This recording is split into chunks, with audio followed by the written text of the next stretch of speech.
ಸ್ನೇಹಿತರೆ, ನಿಮ್ಮ ಆಂಡ್ರಾಯ್ಡ್ ಮೊಬೈಲಲ್ಲಿ ವೈರಸ್ ಇದೆಯೋ ಇಲ್ವೋ ಅಂತ ಯಾವ ಥರ ಚೆಕ್ ಮಾಡೋದು ಮತ್ತು ಹೇಗೆ ಅದನ್ನು ಡಿಲೀಟ್ ಮಾಡುವುದು ಅಂತ ಈ ವಿಡಿಯೋದಲ್ಲಿ ನಾನು ತಿಳಿಸ್ಕೊಡ್ತೀನಿ. ತುಂಬ ಸಿಂಪಲ್ ಆಗಿರುವಂಥ ಸೆಟ್ಟಿಂಗ್ ಇದೆ. ಆ ಸೆಟ್ಟಿಂಗ್ನ ನಿಮ್ಮ ಮೊಬೈಲಲ್ಲಿ ಮಾಡ್ಕೊಳ್ಳಿ. ನಿಮ್ಮ ಮೊಬೈಲ್ ಸೇಫ್ ಆಗಿರುತ್ತೆ. ಬನ್ನಿ, ನಾನು ಮೊಬೈಲ್ ಸ್ಕ್ರೀನಲ್ಲಿ ತೋರಿಸ್ತೀನಿ ಯಾವ ಸೆಟ್ಟಿಂಗ್ ಅಂತ. ಮೊದಲಿಗೆ ನಾವು ಗೂಗಲ್ ಪ್ಲೇಸ್ಟೋರ್ಗೆ ಹೋಗೋಣ. ಪ್ಲೇಸ್ಟೋರ್ಗೆ ಹೋಗ್ಬಿಟ್ಟು ಇಲ್ಲಿ ನೀವು ನೋಡ್ಬೋದು, ರೈಟ್ ಸೈಡ್ ಟಾಪಲ್ಲಿ ನಿಮಗೆ ಒಂದು ನಿಮ್ಮದು ಐಕಾನ್ ಕಾಣಿಸುತ್ತೆ ಅಲ್ಲ, ಜಿಮೇಲ್ ಅಕೌಂಟ್ಗೆ ನೀವು ಇಟ್ಟಿರುವಂಥ ಫೋಟೋದೊಂದು ಐಕಾನ್ ಕಾಣಿಸುತ್ತೆ. ಇದ್ರ ಮೇಲೆ ಕ್ಲಿಕ್ ಮಾಡಿ. ಇಲ್ಲಿ ನಿಮಗೆ ಪ್ಲೇ ಪ್ರೊಟೆಕ್ಟ್ ಅಂತ ಒಂದು ಆಪ್ಷನ್ ಸಿಗುತ್ತೆ. ಇದ್ರ ಮೇಲೆ ಕ್ಲಿಕ್ ಮಾಡಿ. ಇಲ್ಲಿ ನೀವು ನೋಡ್ಬೋದು ಸ್ಕ್ಯಾನ್ ಅಂತ ಒಂದು ಆಪ್ಷನ್ ಇದೆ. ಇದ್ರ ಮೇಲೆ ಕ್ಲಿಕ್ ಮಾಡಿ. ಅದು ಸ್ಕ್ಯಾನ್ ಆಗುತ್ತೆ.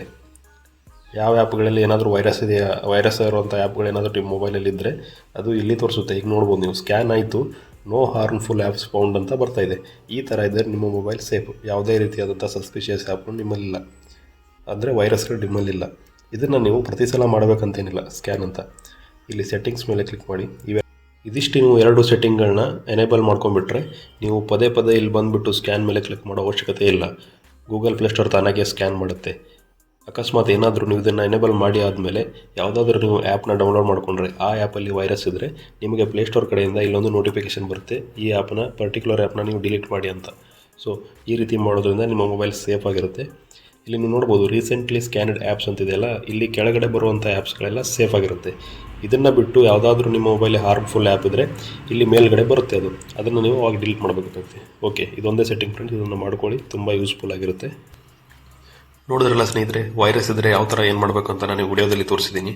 ಇದರಿಂದ ಏನಾಗುತ್ತೆ ಅಂದರೆ, ಇನ್ ಕೇಸ್ ನಿಮ್ಮ ಮೊಬೈಲಲ್ಲಿ ವೈರಸ್ ಇದ್ದರೆ ಅದು ಯಾವ ಥರ ನಿಮಗೆ ಹಾರ್ಮ್ ಮಾಡುತ್ತೆ ಅಂದರೆ, ಆಟೋಮೆಟಿಕ್ಕಾಗಿ ನಿಮ್ಮ ಮೊಬೈಲ್ ಫಾರ್ಮೆಟ್ ಕೂಡ ಆಗೋ ಚಾನ್ಸಸ್ ಇರುತ್ತೆ. ಆವಾಗ ನಿಮ್ಮ ಡೇಟಾ ಎಲ್ಲ ಡಿಲೀಟ್ ಆಗುತ್ತೆ. ಬ್ಯಾಕಪ್ ಇದ್ದರೆ ಓಕೆ, ಬ್ಯಾಕಪ್ ಇರಲಿಲ್ಲ ಅಂದರೆ ಡೇಟಾ ಕಂಪ್ಲೀಟ್ಲಿ ಡಿಲೀಟ್ ಆಗಿಬಿಡುತ್ತೆ. ಮೆಸೇಜಸ್ಸು, ಕಾಲ್ ಸೆಟ್ಟಿಂಗ್ಸು, ಕಾಲ್ ಹಿಸ್ಟ್ರಿ, ನಿಮ್ಮ ಫೋಟೋಸು, ಆಡಿಯೋಸು, ಫಿಲ್ಮ್ಸು ಏನೇನು ಇರುತ್ತಲ್ಲ ಆ ಡೇಟಾ ಎಲ್ಲ ಕಂಪ್ಲೀಟಾಗಿ ಡಿಲೀಟ್ ಆಗುತ್ತೆ. ಫಿಲ್ಮ್ ಎಲ್ಲ ನಾವು ತೊಗೊಂಬರ್ಬೋದು, ಆದರೆ SMS ಮತ್ತು ವಾಟ್ಸಪ್ ಮೆಸೇಜ್ ಎಲ್ಲ ಇರುತ್ತಲ್ಲ ಅದು ಡಿಲೀಟ್ ಆಗಿಬಿಟ್ರೆ ನಾವು ಮತ್ತೆ ರಿಕವರಿ ಮಾಡೋದು ಸ್ವಲ್ಪ ಕಷ್ಟ ಇದೆ. ಸೊ ಸೆಟ್ಟಿಂಗ್ಸ್ನ ಮಾಡ್ಕೊಳ್ಳಿ, ಸೇಫ್ ಆಗಿರಿ. ಓಕೆ, ನೋಡಿದ್ರಲ್ಲ ಫ್ರೆಂಡ್ಸ್, ಇವತ್ತಿನ ವಿಡಿಯೋ ಇದಾಗಿತ್ತು. ವಿಡಿಯೋ ಇಷ್ಟ ಆಗಿದ್ರೆ ಲೈಕ್ ಮಾಡಿ, ಕಮೆಂಟ್ ಮಾಡಿ, ಚಾನಲ್ಗೆ ಸಬ್ಸ್ಕ್ರೈಬ್ ಮಾಡಿ. ಮುಂದಿನ ವಿಡಿಯೋದಲ್ಲಿ ಸಿಗೋಣ. ಬಾಯ್.